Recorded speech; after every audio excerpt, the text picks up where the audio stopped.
start then. Scott would like to prompt us. Thank you very much for being here this evening. It's good to be with you again. I know we have at least one person who'd like to address us tonight on the issue of housing and trouble finding housing here in the city. And I'm interested in hearing about that and offering what suggestions we can make.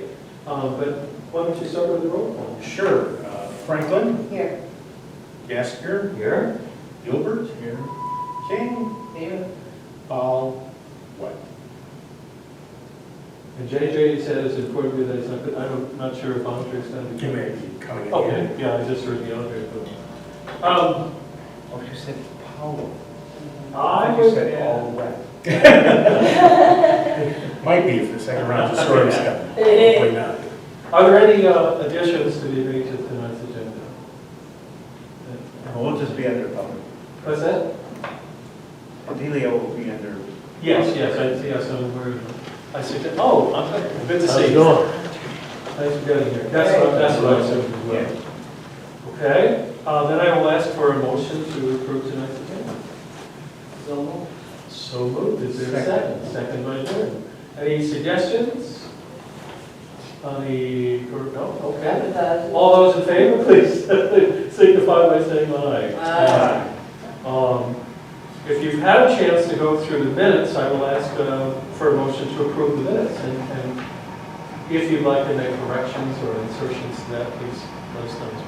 I will move that we Is there a second for that? Any suggestions or corrections? I have one, although it's a small one. On the minutes here, on the second page of the minutes, I guess it's the fourth paragraph now. I just want to clarify something. It's not a question, but it says here, Chair Gassiger says concerned with SRO programs have not run well in other communities. I just want to clarify that. What concerns me is that the ACLU has raised serious objections to police presences in public schools in a number of states, most especially in Washington. And you can go on their website and you can see why it is that, and generally, when push comes to shove, I prefer to be on the side of the ACLU. But I was much impressed by the presentation we had in the last meeting. But that's where so I'm not so worried about that now. But it wasn't just that I heard a story that it didn't work out someplace. Thus, if there's no other comments, going to have a motion to approve the minutes. So, wait, didn't we? Yeah, we already just. Oh, okay. All right. All those in favor, please signify by saying aye. I think we already. All right. Yeah. That's approved. And now for public participation, may I ask you to introduce yourself, please? Oh, hi. Huh? Hi, yes, my name is Talia Mary Williams, and I'm going to introduce my colleague. I can introduce you. Oh, that's right. So Okay. I'm Mark Cordes. I've lived here for 40 years, taught at the law school for 36 years, and been retired for a few years. Talia is one of our recent professors at the law school. She's Yale undergraduate, I believe Harvard Law School, Harvard Law Review, worked at prestigious law firms, and it was a great hire for her. She's one of several stars we have brought in recently, and we're absolutely thrilled with her being That's here. wonderful. But I did want her to tell her story to this commission, so I'll hand it over to you. Great, thank you. So my husband and I moved here from Nevada, where we have a home, and where we actually had a home even before the home we have now. And we are like most people, we have a couple of cars and normal amounts of responsibilities. And we have both, had many apartments, lives in the past. So we thought there'd be no problem whatsoever about coming to DeKalb and finding housing. I accepted my offer in about April of 2022, and we arrived in August of 2022. And since then, we have lived in a hotel. We've lived in homes because we never succeeded in getting anyone to rent an apartment or a house to us.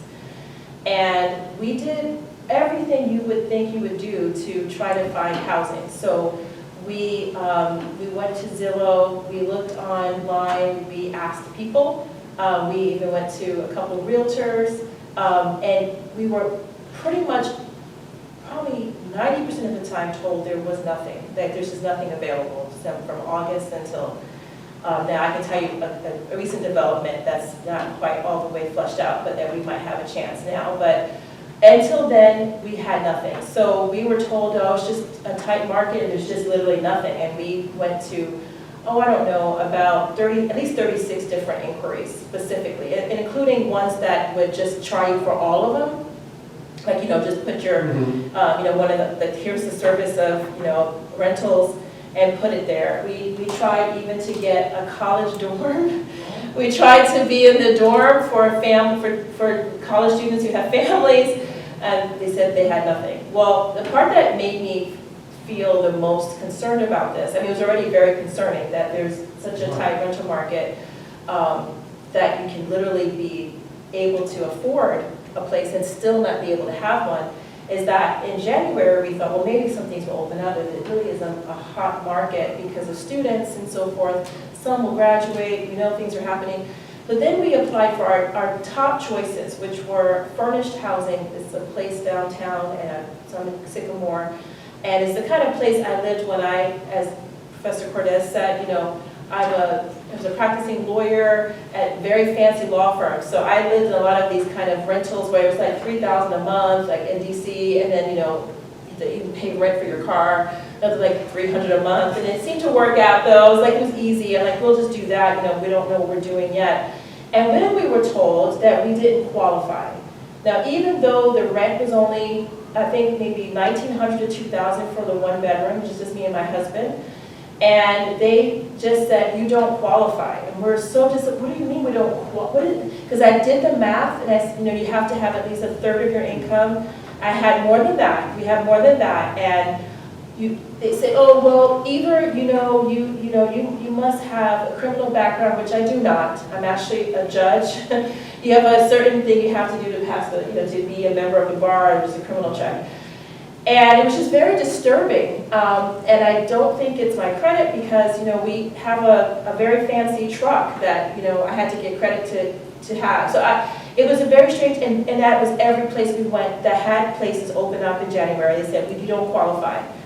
And then I started talking to my colleagues, so we have a fellow, she's not a professor or on tenure track, whatever, but she is an academic, and she teaches at the law school. She started the same year as I, and she's also black.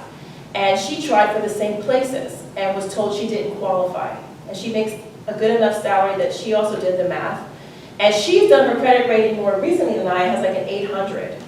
But they said you don't qualify. It's either a criminal record or income or your credit. She got perfect credit.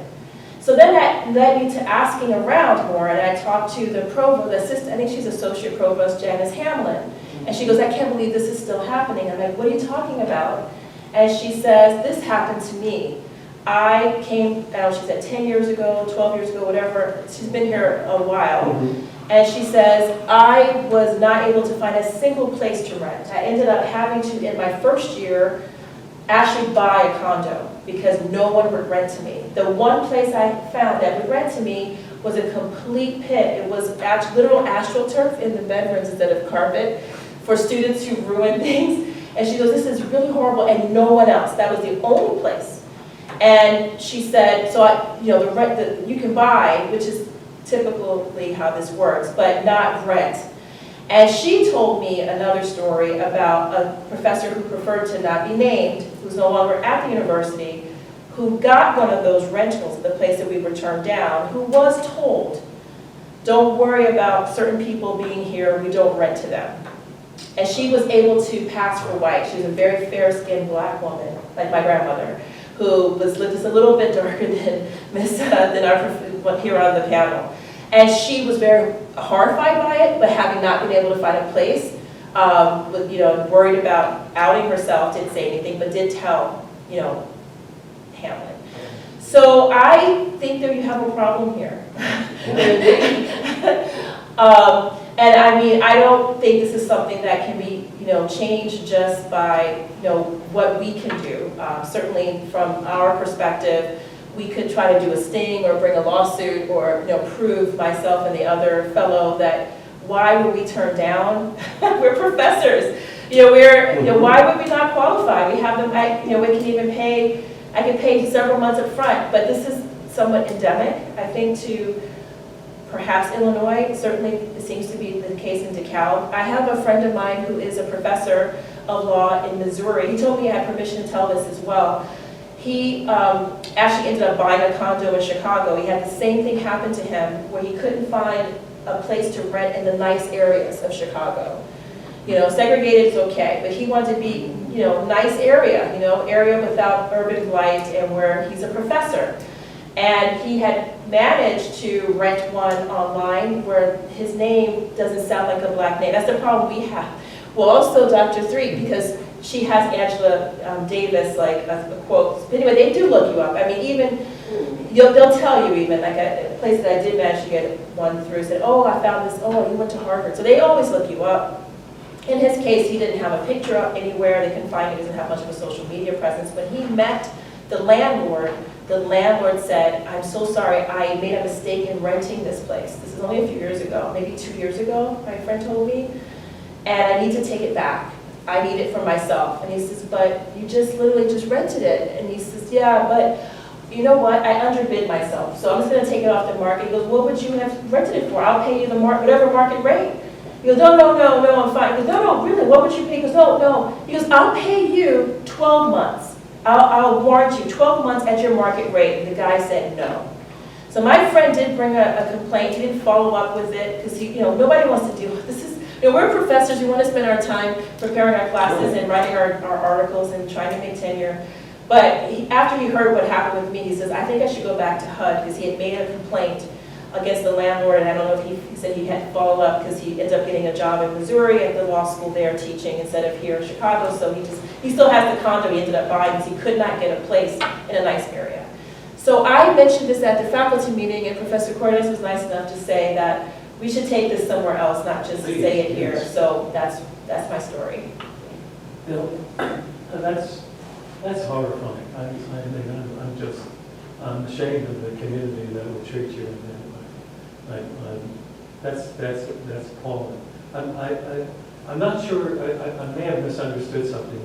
When you said that some of these people you wanted to rent from, they said, well, it's either that, it could be criminal background record. Right. Did they not give you a specific, they didn't say it's this, they said it's either this or it could be They that. said it could be. They said it could be either your criminal background, your amount of income, or your credit rating. Okay. None of which. None of which I think should apply. None of which I But think nobody should apply. specifically said, well, it's this, yeah, I mean, it's, No, okay, not that I haven't seen that. yeah. Yeah. And with the same with the other person who went to the same places, they said it could be one of these things. Yeah. Yeah. It could be one of these things. Yeah. I just don't think that's true for most people. I imagine that professors are in there. I don't know who's in those places, but we think there are white professors we've seen. I don't know. Are they? I don't know. Are they perfect? I don't know. But even so, I don't think that we're so imperfect that we wouldn't qualify. So it's something very askance about that, and the fact that there's just nothing. So finally, a professor of Thai studies is the first one, and I heard about her through, I was selected for one of the honors seminars to teach a seminar, and the director knew about my plight, and she goes, I'm looking out for you to find something, and she says, oh, I believe there's a professor of Thai who has a house that she needs to rent, who might be going to Thailand, and so she said, oh yeah, she has no issue with me, and she's offering, so I just have to find out. We met with her, my husband finally saw it and said it's fine if she will let us start, because we are leaving for the summer, and we can't afford to just pay for the summer, so hopefully we can do it in fall. Won't be in the hotel next year, now that we're coming back. So yeah, that's so. That's so horribly sad. Yes, it is. I apologize. I didn't do it, but I'm sorry that, and given your credentials, especially if what you said is true, I have no reason to doubt that, they should be honored. I would think so. Yeah, I'm just gonna be quiet, because you know, I'm. No, no, I'm already over the moon, I'm already upset. You know, my initial thought was, it is tight in August when school starts, because students are down and it's full. So that part I can believe for maybe complexes, right, and maybe somebody rented a house. But these new properties, these are new, right? Yeah. Bill was talking about them and the mayor was talking about them, so they're new. But you've been looking for a house. Or apartment. We started off thinking we wanted a house, but then we couldn't find, so we opened up Right, she to. said they went to But those. I would say someone's garage addition. We basically said it won't take anything, just have to be in the hotel. But I'll be honest with you guys, the fact is, as I tell my students, I teach property, honestly, I have never been successful getting an Airbnb either. I had to use a white person's face to get Airbnb. I have literally had put Airbnb, and I see there, they have it open for this rental for a vacation home, and I put in the dates and have my credit card and have it be denied, and I had my face. And it's even something called Airbnb while black. They will not give you an Airbnb. And then one time before, I took my face off, but I showed up in Newport Beach with my husband, and they were like, oh, I'm so sorry, I didn't know my cousin was coming, and I'll give you back your money. And it's like, but we literally just got here, like we're supposed to, that's what they do. So honestly, what most people do who are black is put someone else's face there and have that person go and get the keys. That's a fact. That's just the reality still. I don't know people, I mean, I can't rent an Airbnb, even with all my credentials. I've never been successful. I've done it many times. They'll just say, it's not available. But I just saw it went back on available after you told me it's not, for the same dates I asked for. That happens all the time, still. I don't know what they think I'm gonna do in there. What am I gonna do? I'm a really good person. Yeah, right. Did you try in the Knolls where there's like townhomes? It's very. I'm not sure if I know that area, I'm sorry, I'm new to it. So Annie Glidden. South of and- Annie. Yeah, like by Annie Glidden, and then and Lincoln Highway, and you turn to the left. There's townhomes there called Prairie Creek Townhomes, and then across from there is another, I don't know what the name of it is, but it's extremely diverse in there. Oh, yeah, And Prairie Is Creek, that- I should write it down. That's not Heritage Hill, is it? No. I can't remember what it's called, No. but I know where you're talking Prairie about. Creek Townhomes. Okay. And then Maybe not. right I don't know that across name. from there is another, but it's very inclusive Oh, there, okay. so I. Oh, great. And that's DeKalb? Yeah. Okay. Pretty Just close to right over Heritage. here, like, Oh, okay, I will check that out. Prairie Creek, I wrote it down, thank you. I don't think that name rings a bell.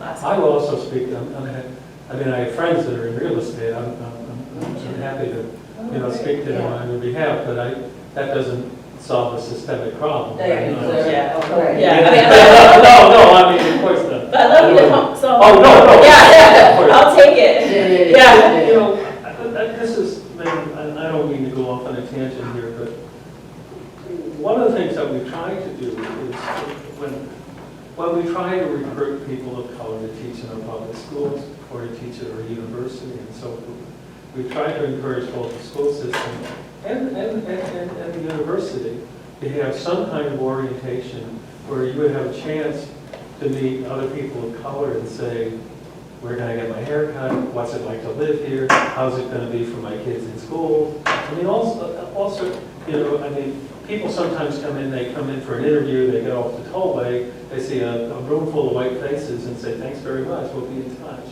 And, I mean, did you have any sort of an introduction to the community No, when you came here? and that actually would have helped a lot, actually, I would because think so. I mean, honestly, that's what, Dr. Threet said as well, that we were totally blindsided by that. We didn't know there was this issue.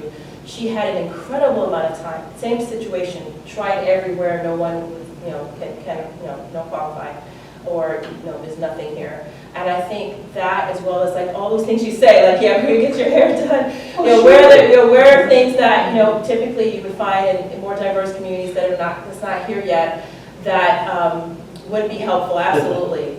And Yeah, so yeah, I mean, I think that's a good idea. And that's something actually Dr. Hamlin says she thinks should happen too. We need some kind of Yeah, probably so. orientation for new faculty of color regarding some of these things. She said that too, and I know she was going to be working on it, I think.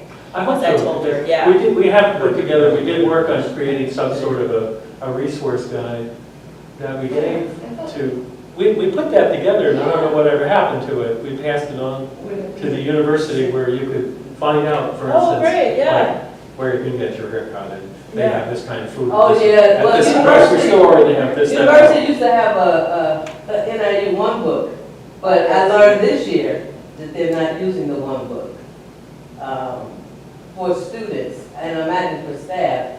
It's online, so it's accessible. Oh, I didn't mean to be rude. no, one book. Andre is a property person, a real estate person. Yeah, I could probably help. So I was wondering, Oh, great. I work my in question- Colwell. yeah, actually, I'm like, do you have an apartment? Do you have an Yeah. Oh, thank you. apartment? So I didn't even think about that in the moment, but that really is just a piece of the equation, right? Because the other piece is the problem. Now, we are not in the enforcement, we don't have enforcement authority, but we do recommend, we do help people get in touch with the city. There are various ways to complain through the state.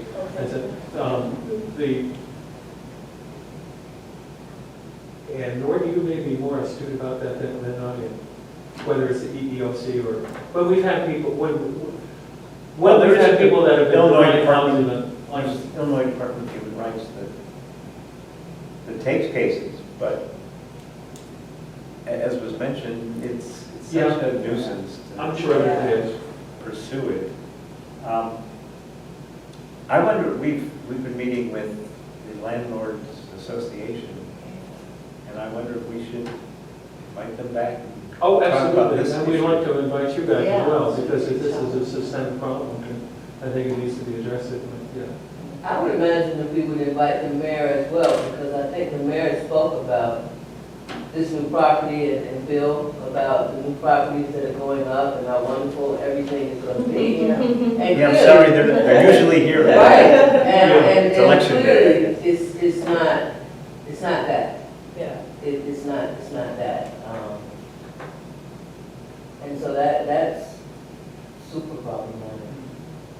I mean, one of the things I'm having my students read just in the next week is how studies have shown that for the same home, even appraisals of black homes are different than for white homes. So there's a study done where the appraisers go over and see the black, they actually did two different appraisals. One with when the white mom was home versus with the black, and it varied by like 20 grand. I mean, that's, people, we just have a low status still.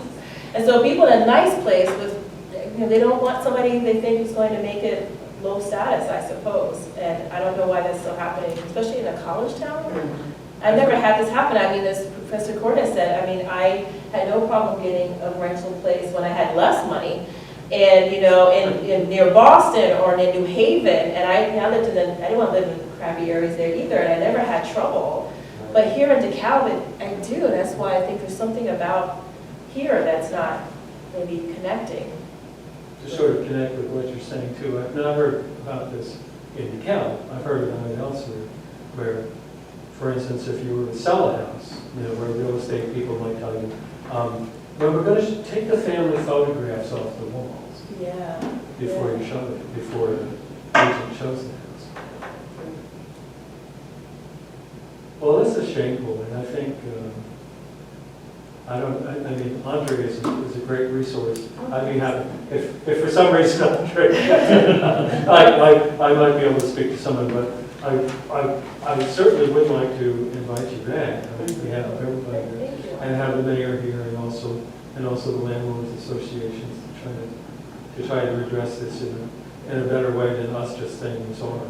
Oh, yeah. Well, probably make an appointment, feel free. I mean, you know that you can, certainly, And Bible. with Bill, well, she wouldn't know Bill, but with the mayor, and talk about what's going on in this town. Because he needs to know, I think, as a mayor, it's not a good look. Particularly because he talked about how, you know, how nice everything would be. And that is, yeah, I'm, as a black person, I'm aware of all of the discrimination and bias that occurs.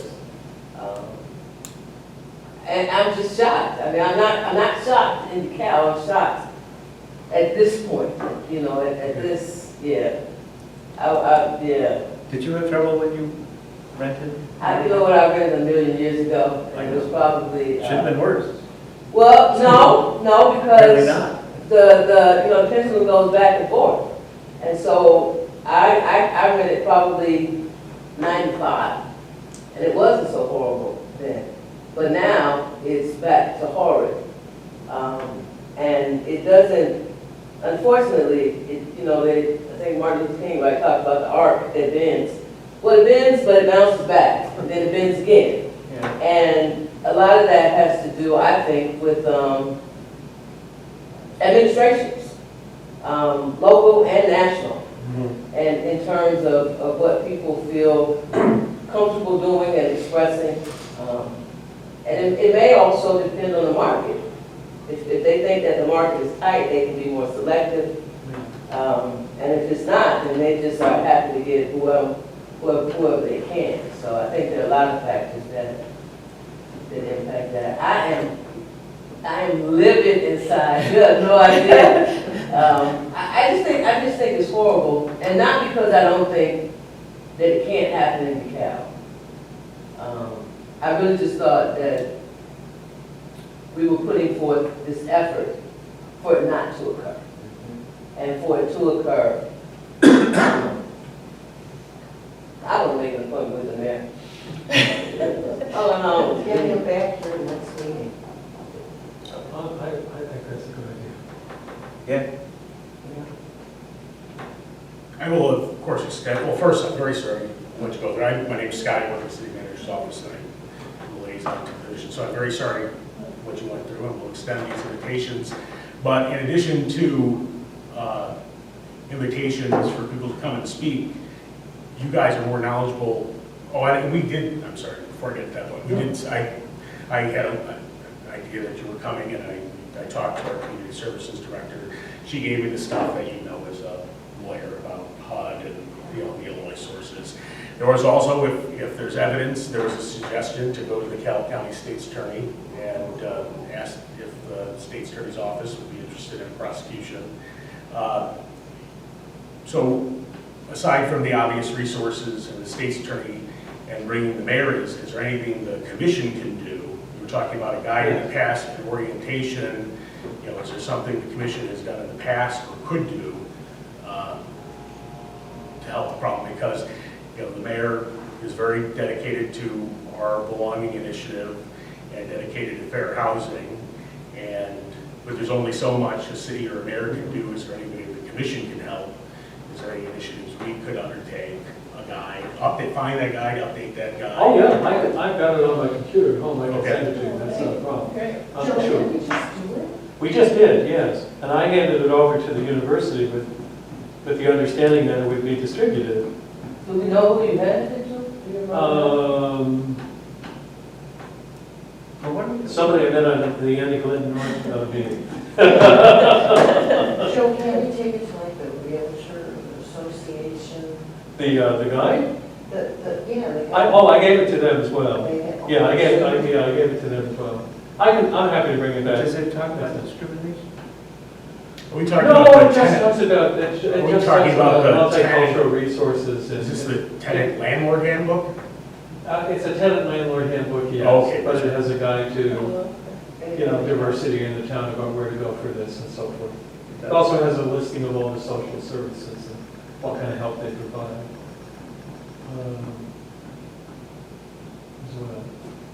But I certainly, I think, as far as what the commission can do, I mean, in the future, I think if we can lend any weight or help to having some sort of orientation for people of color coming into the community, I would be, obviously, I'm not the person to lead that, but I'd certainly support it in any way, shape, or form that I can. And I think the rest of us would as well. Yeah, but I don't think, well, it would be helpful to meet with diverse people and tell them what they're getting into maybe, but Yeah. I think it's more important that we meet with the white guys who've Oh, always been well, here. yeah. Oh, well, yeah, of course. Oh, I'm not saying that, yeah. Who Yeah. we need to help try to correct their approach to things. What, I'm distraught, I'm upset by your testimony this evening. Surprises to the word here, but what surprises me in a sense is that, yeah, it sometimes happens that housing markets get tight, it's difficult to find a place, particularly in August and so forth, but for years, we've had landlords complaining that enrollment is down, you know, that we've got all these empty places. And there are all The these new university buildings. has to do, what, pardon? And there are all these new buildings. And there's all these new buildings. The city has So to pay for it. the idea, It's that shit money. the idea that there just wasn't any vacancies anywhere, this is frankly not plausible. Yeah. There's just any.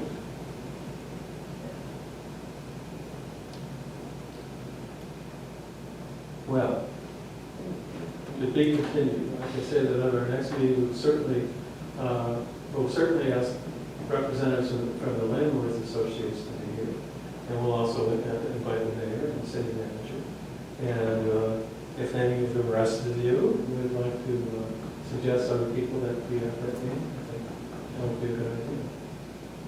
Well, you know, I'm always hesitant to say, you know, well, let's talk to the black organizations, because it's probably not, they're probably not just denying black people, right? Because Right. people that have all of those kind of issues,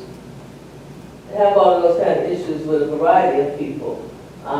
And what I can imagine, if we go to the black churches, they're going to say, oh man, yeah, I could have told you that, right? I could have told you that. Yeah, I could have told you that happening. You'd be surprised what else is happening, which is sad. So I'm like Gordon. I mean, I think, while I don't think we should leave people out, I do think, again, the administration locally really governs the town, which is not to say that other agencies can't assist and participate, but I think that the people who manage this town, really who said things are going to be so nice, need to come and hear how their town is being managed. Because he's the mayor and his name is on it, right? And the city manager's name is on it as well. Is that the guy that owns those properties? I don't All these know. new, yeah. Saw John Pappas, saw the new buildings. Oh, okay, yeah. Yeah, She said invite Maybe that place where that restaurant, the Grove, is gonna go in, I mean, That place, all those buildings, that's all Pappas. but they're not filled, are they? Well, depends on who you ask. Yeah, because they Yeah. were told they were filled. They were Right. Alternatively filled, even when I don't think they were filled, and then we don't qualify, so. One or the The other. big building at Fourth and Yes, Locust? yeah, so you thought that'd be a good Yeah. location, yeah, Yes. easy. Yeah. Yeah. Well, I think when. Now, the new dean of students actually is living there.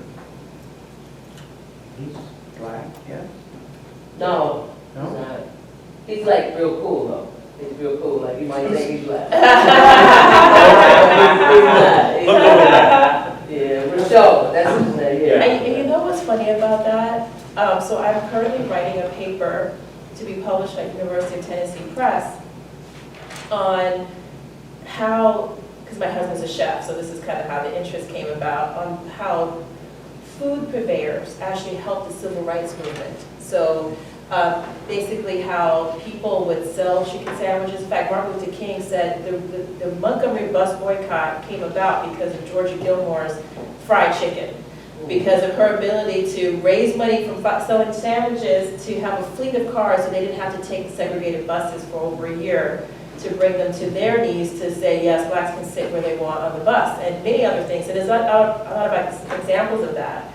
So anyway, one thing that I learned in doing my research was that with public accommodations with blacks, which is huge, I mean, not being allowed to stop anywhere, you know, in terms of travel, bus stations, all this stuff.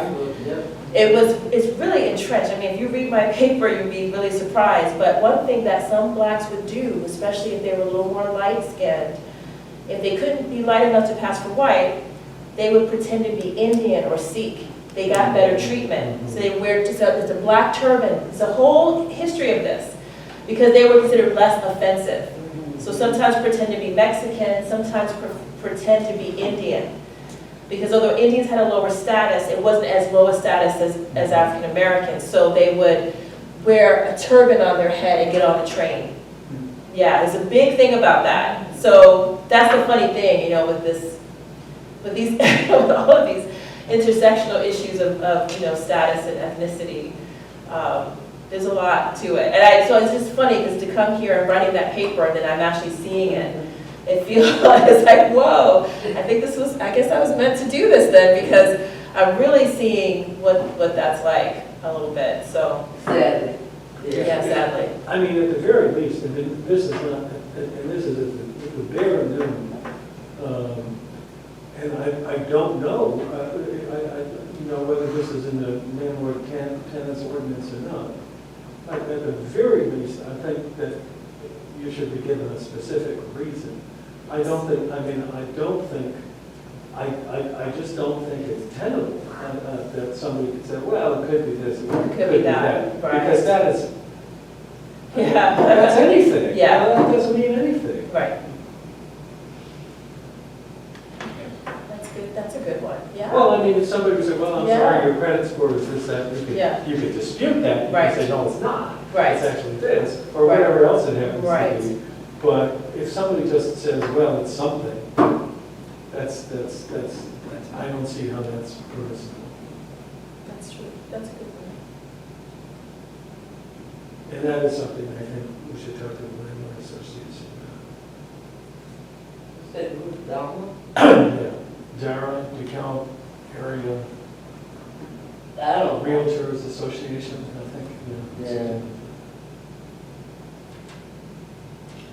That's good, thank you very Thank much. you. Thank you so much Oh, for thank having you. me, I really Yeah. appreciate it. Well, and welcome Great down. idea. That's really funny, that's good, that's right, that's right. And thank you, Mark, for bringing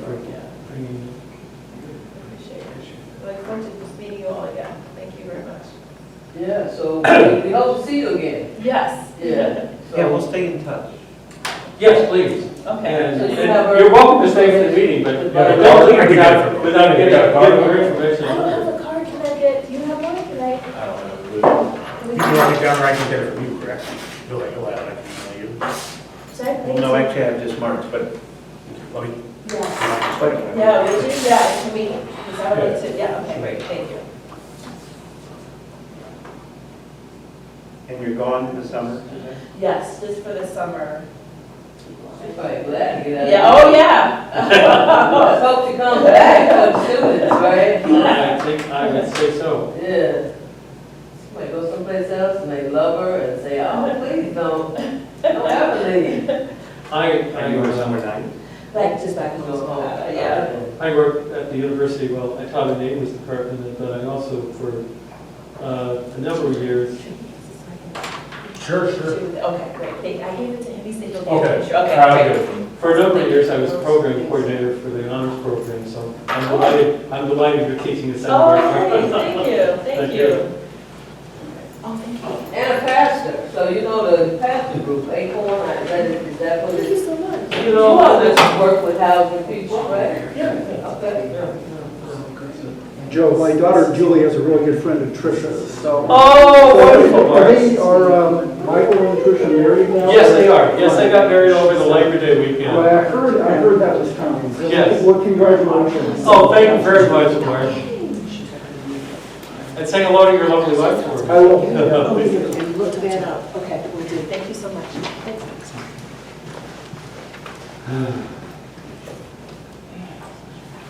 Well, it's nice to be recognized. I think they said who knew about us, so obviously somebody knows about us, remember? Oh, Mark contacted me. Well, yeah, I'm glad, because Bill was like, well, who knows about you? Well, somebody does. Thankfully. I hope it won't be 4 months before we get together. Yeah, No, I think there's a good reason to get together next month or. Okay. I mean, I think there's a good reason to get to it sooner rather than later, not 40 If months. we can get some of their own people. Yeah, if we can, Yeah. we can call a special meeting and, you know, whenever that would be. And I have to look at my calendar too. But for next month. That's an unfortunate experience there. It sure Yeah, is. it is. that's true. It is indeed. And that's, you know, I would imagine that, you know, she says she has a home in Nevada, she's a law professor. For a lot of reasons, it's not a good look, right? And so that, if she's writing papers, the gal could be the next paper that she writes. That's just not, other than, No. in addition to how horrible that must be experienced. That is just, it's so sad. It sure is. I wish that did not happen. And, One thing- I'm probably having that whole black experience right now, because it could have been me without those credentials, but, nonetheless, and we know with racism, it doesn't matter, right? You could be anybody doing anything, it's just, yeah. Well, one of the things, you know, we talked about in months past. Tonight is election night, of course. And one of the things we talked about is communicating with the people on the city council and saying, you know, when you have those neighborhood meetings, you know, when you meet with your constituents, maybe one of us, or, you know, at a time, you know, could go to this ward meeting, this ward meeting, this ward meeting, in order to, you know, talk about what the commission is for and what it does. And I think this is a good case in point for why we ought to do something like that. Because I wouldn't be surprised if, I mean, I would hate for it to be true, but I wouldn't be shocked to find out that one might be buttonholed afterward and say, you know, this happened to me. Right.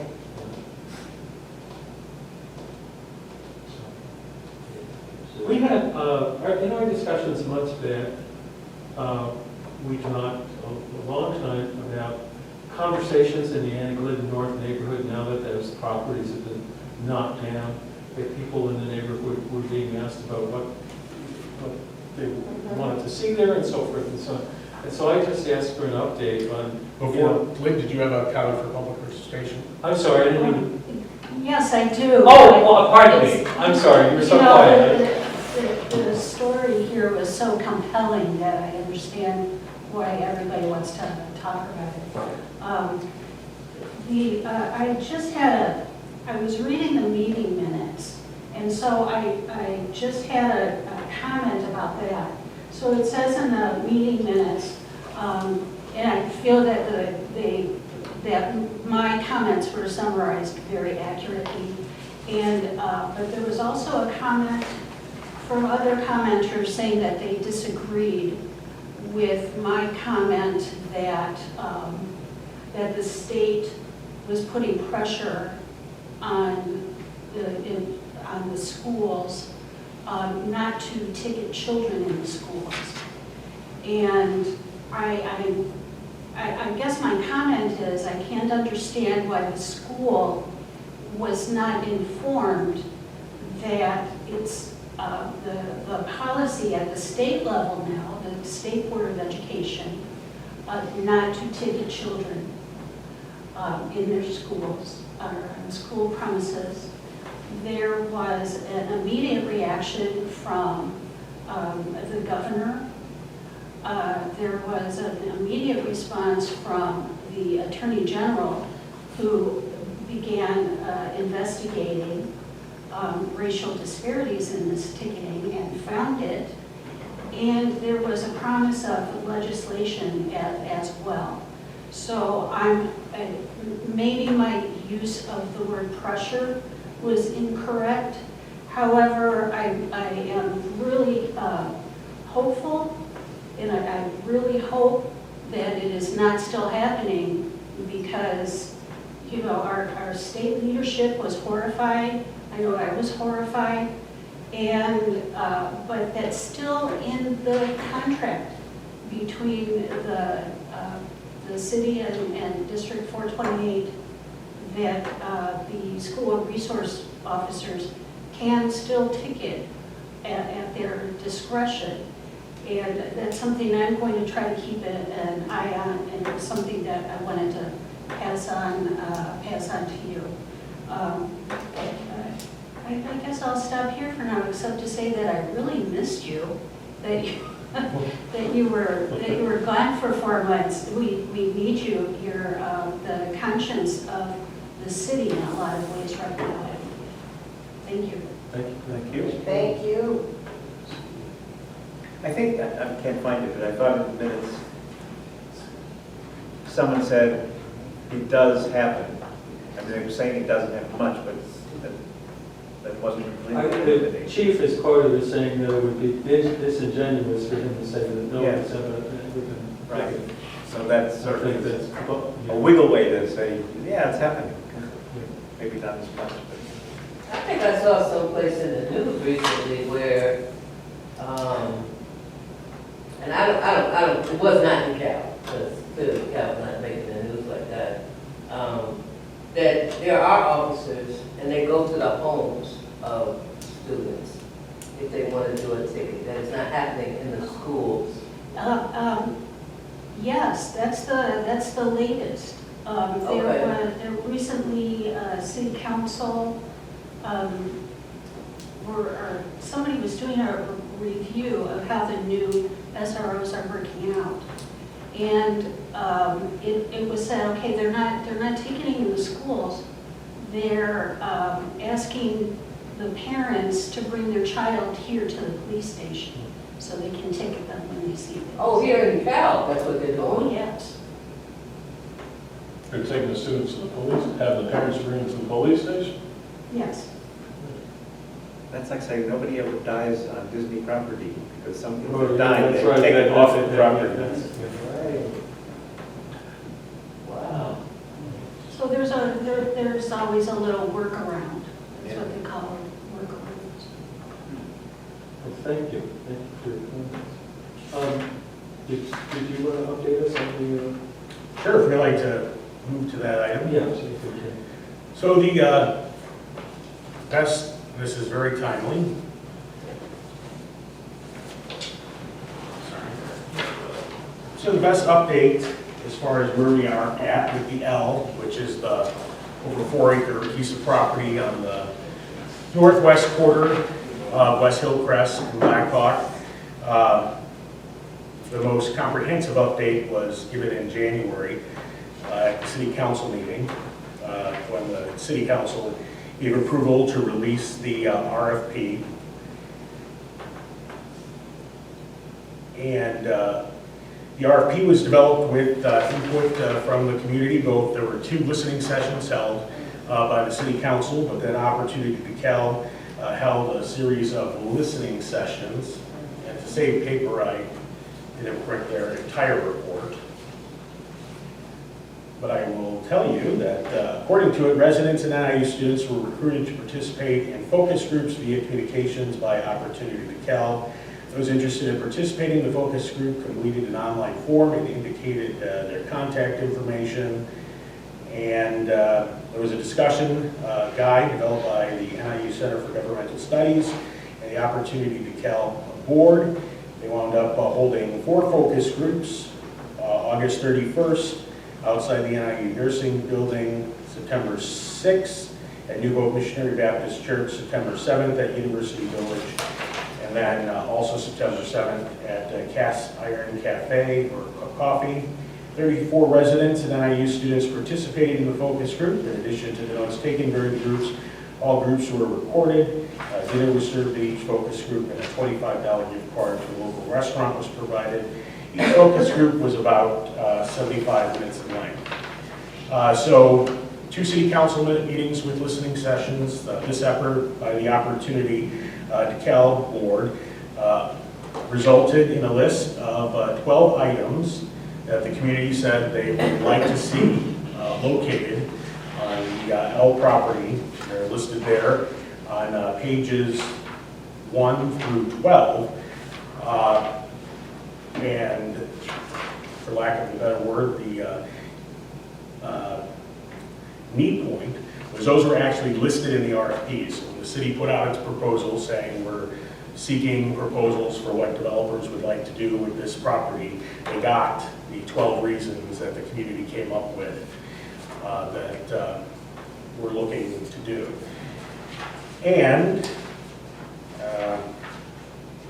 as part of the RFP, the people submitting the proposals had to define their interest in the city parcel and the community objectives that will be achieved by acquisition and redevelopment. So not only do they get the things, they will have to get the priorities of the community, they'll have to explain to the RFPs how they're going to meet those needs. So the requests for proposals were due last month. Some were submitted, and they actually will be brought to the city council this coming Monday on April 10th for council discussion on what they are, how they meet the goals, and council direction. So there will be, as there was on this city council agenda, there will be a summary of the proposals that were received when the agenda for the city council is released on Thursday. And then they will have their meeting on Monday. May I ask, I'm glad to hear that all this effort has gone into that. When you say there were these focus groups and so forth, and do you have a guesstimate of how many people were involved when you say there were this many focus groups that met, for a total of, is that 7 people, 16 people? 34 residents and 34? Okay. 34 residents and NIU students participated. Thank you. So the city council is getting this without any city staff recommendations, it's just still in the... I don't know if there'll be, I don't know if there'll be a recommendation. Recommendations are often presented as a starting point for discussions. I don't know specifically, since the agenda hasn't been released, they're still writing it, whether or not there will be a recommendation on the proposals. I should add that the city council can reject those, offer an alternative, go out for more bids, so everything's on the table. Well, it looks like they have a bunch of, I think, good ideas. And maybe they're creative, and I guess the city's willing to put in some dollars. They can maybe make a large area and do a lot of it. I think that some of these ideas are really good, so I like to see some of these. I don't think all of them, obviously, I don't think all of them can be achieved. No, it's just a... Not in that small an area, yeah. Yeah. Yeah. Do you know how many proposals there are? No, I don't.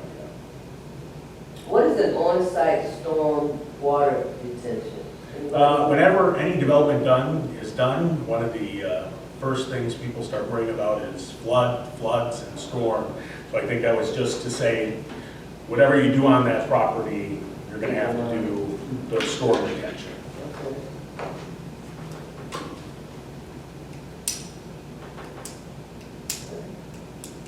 Any other questions?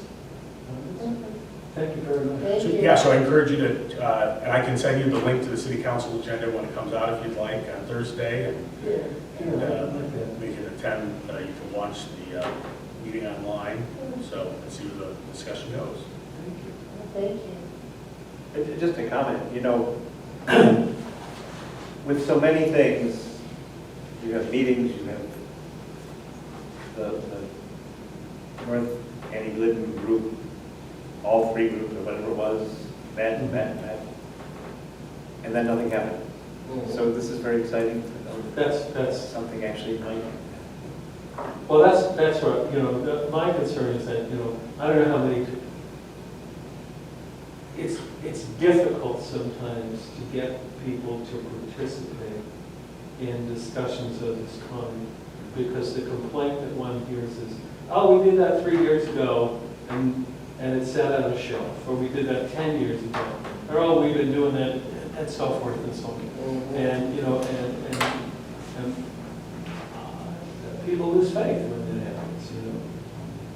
And For people leave. For the soccer program, I have sat through 3 development proposal input things for Kiwanis Park for the soccer fields. Yeah. The Park District the Park District has enough money to do that, but they never have enough money to do anything with it. I hope this takes root. The last item, Scott, I think you have an announcement about changes in guidelines for boards and committees and how we conduct meetings. Yes. You have what? So the city council, again in January, passed some changes regarding boards, committees, and commissions to kind of bring some uniformity across all of these bodies.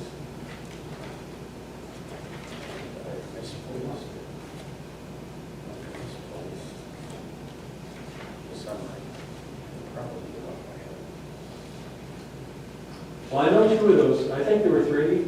2 of those have to do with renewing your Open Meetings Act, compliance. You know, you have to do the little training on law. Yeah, so new members and upon reappointment, members will have to do the Illinois Attorney General's Open Meetings Act training. The other is to make a mechanism for removal of a commission member, that the mayor may remove a commission member with the support of 2/3 of the council. And then public participation is limited to 3 minutes. So going forward with an issue like we had, I had some idea as far as what she was going to come in to discuss, but I didn't know if it was going to be, you know, problems with discrimination or lack of housing or lack of affordable housing. So in the future, we can, you know, find out, you know, what the topic is, add that as an agenda item. Unfortunately, these ideas didn't pop into my mind after the agenda came up. And that'll be good, better, so people will know, instead of those comments being just under public participation, they'll know ahead of time that the topic of housing discrimination is going, you know, to be discussed. And then we can do the standard 3 minutes, which is how they do it at all the commission meetings and the council meetings and whatnot during the public participation section. I think those are them. I have a question about the 3-minute rule. I get it, I think. My question is, I saw, I think it's a program where somebody was in the 3-minute rule. Oh, no, you know what? Well, it doesn't matter what it was. I'll tell you afterwards what it was. But somebody had a speech impediment. And the time that was allotted was not sufficient for them. And so what, do we accommodate that with the 3-minute rule? And I don't know if you can answer that, but that's just a question that I have. And we'll make this public someplace. And can somebody submit something in writing, and does that have to be 3 minutes also? No, we don't do submissions to writing. If you have to come to the meeting and make your public comments. Okay. As far as accommodating that, it would seem to me that the federal and state laws on that would supersede the... Yeah, I'm sure there would be discretion in the chair to accommodate the 3 minutes, but I can double check on that. And what happens when somebody's, like this young lady tonight, I think she needed more than 3 minutes. I think, you know. Yeah, that's where we would add her on as an agenda item, or that topic on the agenda item, and then have her speak to that. Because that would be, you know, that would be better. My question is, how do we know that, though? How do we know that somebody's participation is going to require more than 3 minutes? Do we know that as they're speaking? Do we say, hey, you met your time, but slow down, we're going to add you to the agenda? Well, I mean, in this case, both Joe and Gordon told me ahead of time that she was gonna come, and so I could have asked, do you know what she's gonna be talking about? We can add that to the agenda. Right, what do we do when people just come, we don't know? They don't I would know say- Joe and Gordon. I mean, I, just like at the city council meeting, I mean, all the time, people come up and address issues. Sometimes, like last time, there was somebody who came up and had, I think, a couple things on his mind. The mayor came down from the dais, shook his hand, and said, let's meet in person to talk about that. We can say, the commission can discuss that, at a future meeting. It's routine at commission and city council meetings. Thank you for your comments, that's valuable insight. Thank you for your comments, that's valuable insight. I think that's something the commission should look into. I want to be sensitive to people's time, I don't want to keep people here really late or anything like that. But in a case like we saw this evening, I don't know how the rest of you feel, but quite honestly, I'm not going to sit here with a stopwatch. Well, I want to be sensitive to people's time too, and I'm referring to the people that have something to say, not just us, because I think, we volunteer, I don't think we're going to be here till 12, we've been here late before. But I think that, one rule for everybody, right? So if I'm coming and something just happened, I think the city can offer some recourse and some insight, but it's going to take me more than 3 minutes, and maybe I don't know that, right? Somebody say, hey, go to the Information Commission, boom, hey, you talk. I guess it's like the school board, right? It's 3 minutes. I guess, clearly I'm not a fan of 3 minutes. I understand the time concern. I do. I understand the time. No, I'm just saying, yeah. No, on both sides. Yeah. I think about the school board, that I heard somebody refer to that as a draconian practice. And I wonder if it's not that. So I guess I want to know a couple of things. Where did it come from? And how do we get to 3 minutes? I guess where it came from, and I talked to the mayor beforehand, I think there was some consistency with city council is 3 minutes beginning, planning and zoning commission, other commissions that have become a free forum through the whole thing. The environmental commission had done 2 periods of public comments, and so I think just across citywide, it's helpful. People know if you go to city minutes, if you go to city meeting, there's a public participation, per section at the beginning, and you can give your comments there. Also, I think it's valuable to the community. Somebody comes in, gives their comments, and then you say, we'll address this so it can go on an agenda. And I think that's what, in retrospect, we should have done, with the public comments here, is if we know somebody's coming, we can put it on the agenda. If somebody makes a comment during a meeting, we can say we can take this up at a meeting, and therefore it can go on the agenda, and the entire community can know that we're going to be talking about that issue versus, all right, here's this issue, and we discuss it, and there's no advance notice to the community that you're going to have an in-depth conversation about a particular issue. Do the commissions have flexibility with that? As far as what they put on. If the they agenda. start something and we're up to 3 minutes and there's a consensus that they want to go forward, how would we go? I think it could, I'll double check, but I think it's standard practice for 3 minutes. It's good to have the rule. If we had a hot topic and we had a hot topic and 50 people were to talk, and somebody got up to talk and started, and then all of a sudden we're going to put time limits. You usually have to talk for as much as I want. This is a controversial issue. Why all of a sudden are you limiting me? Is it because of the issue? It's just good standard procedure to have something in your policy that talks about public participation, so it's consistent versus trying to implement something at a time when you need time limits.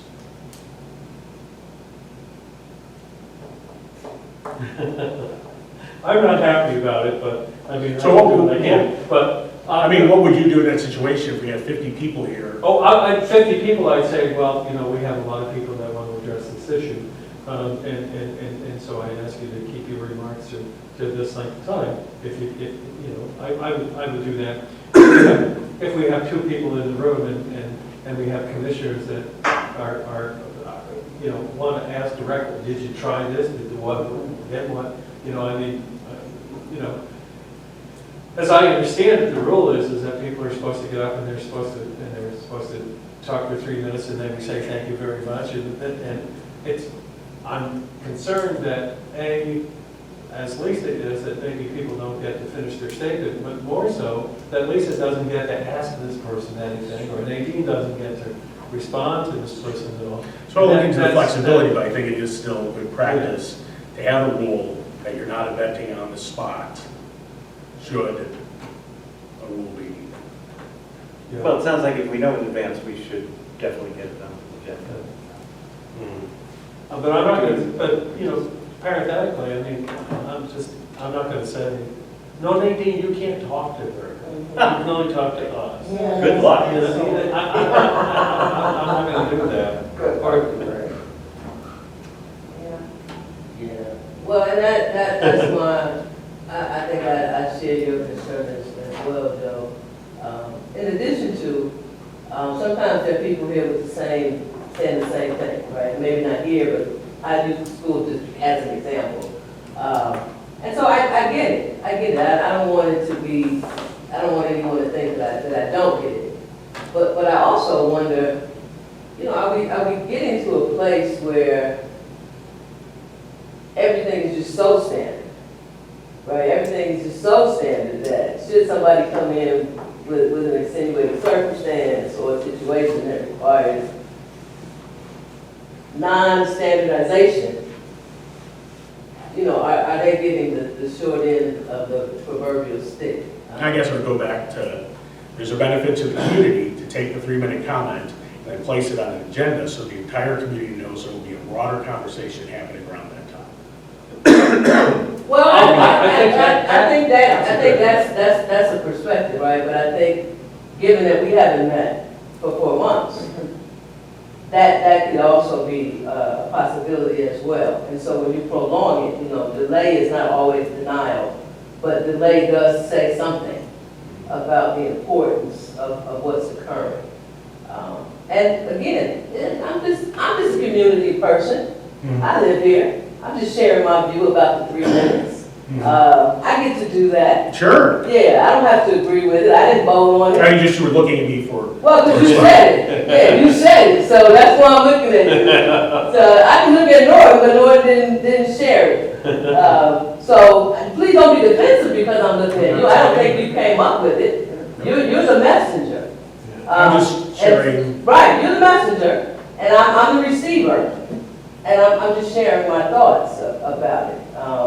Because I am that community person that if I came to a meeting and I had something to say, I would probably be even more livid about the 3 minutes. I know a little bit about community structure and committee structure, so I probably would check first, but I know that there are people that don't, so, you know. How does the community even find this board? Does it have a social media presence or anything? Like, if it wasn't for Norm, how would she have found this board and brought that to her? Well, we're on the city website. Just on the city website?